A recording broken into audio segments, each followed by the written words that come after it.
How many Jews lost their lives due to Adolf Hitler's actions during the Holocaust? Various records provide different estimates, but the most widely cited figure exceeds 6 million. But do you know how many Congolese people King Leopold II of Belgium killed during his brutal reign over the Congo? The number exceeds 15 million. It's crucial to understand that King Leopold II didn't stop at taking lives. He also ordered horrifying acts on the bodies of those he had killed, which you will know about in this video.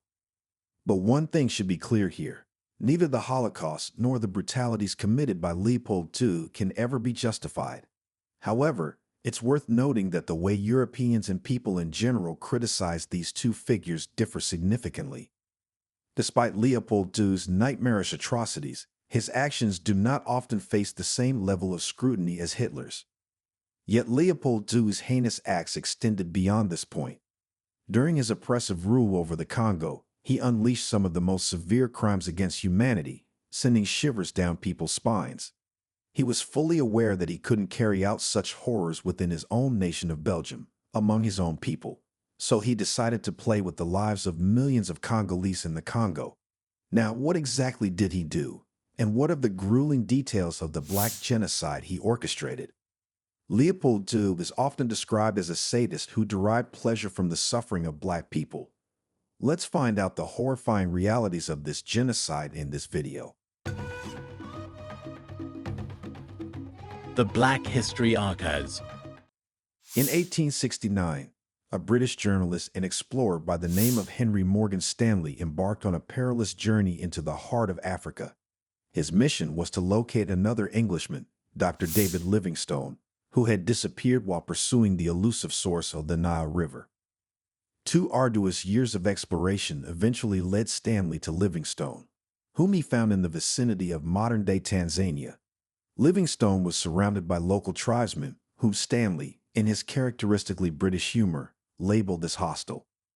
This fateful encounter would etch their names in history, making them celebrated figures worldwide. However, Stanley, not content with mere fame, saw an opportunity in the vast lands he traveled during his search for the missing doctor.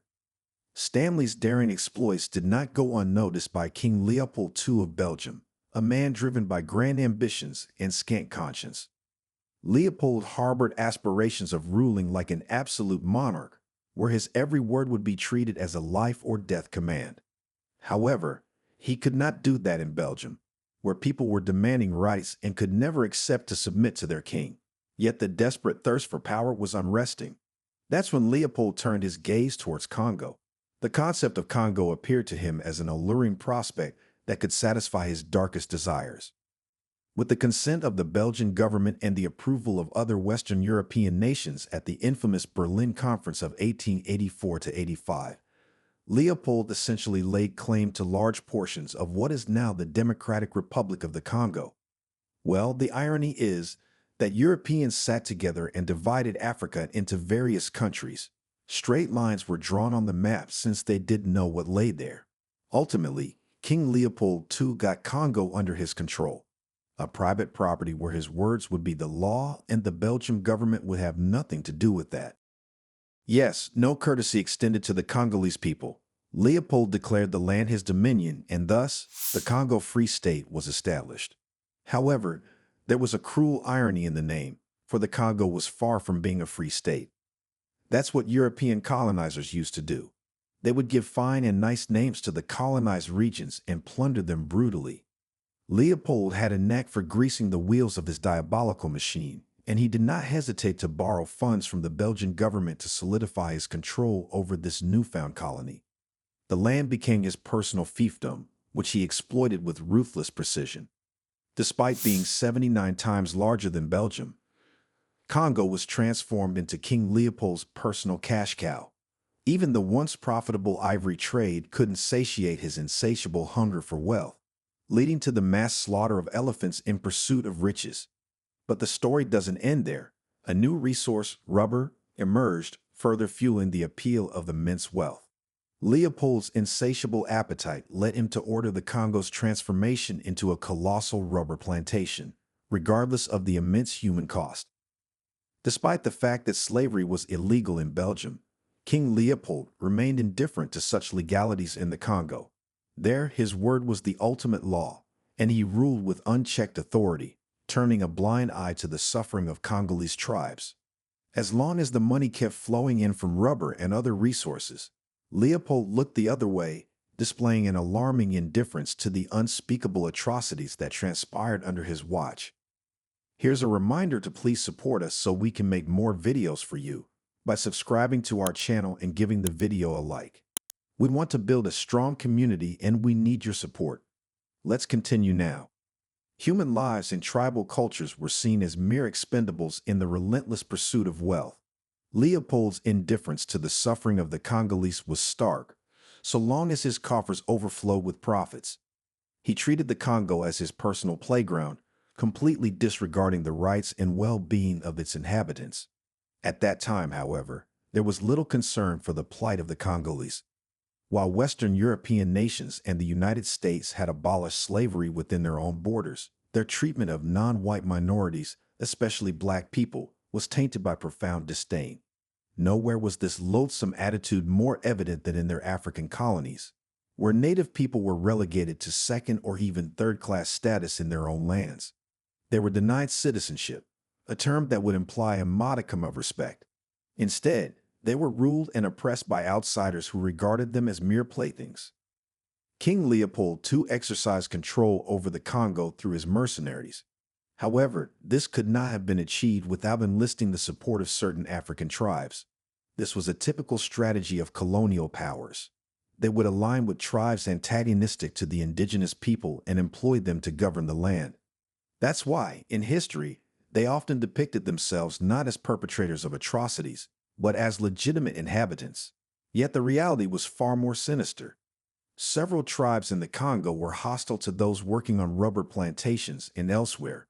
One such tribe was the notorious Zapo tribe, a warrior tribe from eastern Congo that instilled fear throughout the region.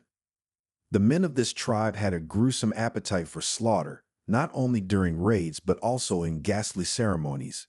To make things even more dreadful, they sharpened their teeth into monstrous shapes, giving their mouths a scary appearance like vampires or cannibals. What's more, the Zapos were cannibals, deriving pleasure from the consumption of human flesh. For them, brains, eyeballs, and various body parts were regarded as delicacies, and they fried human flesh like bacon. But the horrors don't end there. The Zapos was just a cover to show that African tribes did all the bad work and Europeans did nothing. But the truth is that the Zapo tribe was there to scare people. The actual task of carrying out a genocide was given to the Force Publique, a military force that acted on the orders of King Leopold II. European officers associated with this force seemingly turned a blind eye to the gruesome practices of the Zapo tribe because instilling fear was advantageous to Leopold's rule. Control of the population through fear was a central tactic, and ignoring the atrocities committed by his men was just one of many nefarious strategies. Accounts and testimonials unveiled the horrors. Belgian officers, missionaries, and journalists witnessed unimaginable acts. Shocking images spread swiftly to England, France, the USA, and Belgium. Among them, Zapo's brutal acts were carefully highlighted. These photos depicted piles of amputated limbs and reminders of inhumanity due to failing rubber quotas, sparking outrage. One image portrayed a father clutching his daughter's amputated hand and foot. The young girl's punishment for her father's quota shortfall was horrifying. Her mother met a similar fate. The Congo horrors were widespread and genocidal under King Leopold II. Atrocities Watch Africa now estimates 10 to 15 million Congolese lost their lives. Countless innocents endured inhumane treatment. Beatings, whippings, and abuses led to hundreds of thousands succumbing to untreated wounds and infections. Imagine the despair of the rubber plantations, where people were chained, starved, and ravaged by diseases, resulting in millions of deaths during Leopold's reign. Reports of women raped, villages burned, and laborers punished spread widely. Not only that, but King Leopold II was infamous for using inhumane tactics the colonizers were earlier unaware of. To force people to work in rubber plantations, he would order authorities to cut people's hands and feet. When this did not work, he ordered the capture of the families of the workers so they could be blackmailed. Despite knowing that workers had a limited capacity, King Leopold II would order the murder of the families of the workers. In some cases, the Zappo would be called, who would eat the dead bodies of the killed family members. But things did not stop even there. The most infamous and horrifying practice was the collection of amputated hands. Belgian colonial authorities imposed rubber quotas on the Congolese population, but when quotas could not be fulfilled, authorities would cut off workers' hands and keep them as proof to show to their superiors. Protests in Western capitals decried these acts as crimes against humanity. Belgium, under mounting pressure, reluctantly acted, relieving Leopold, but granting him 50 million francs. Investors demanded more. Therefore, Belgium took control and renamed it the Belgian Congo, marked by past terrors.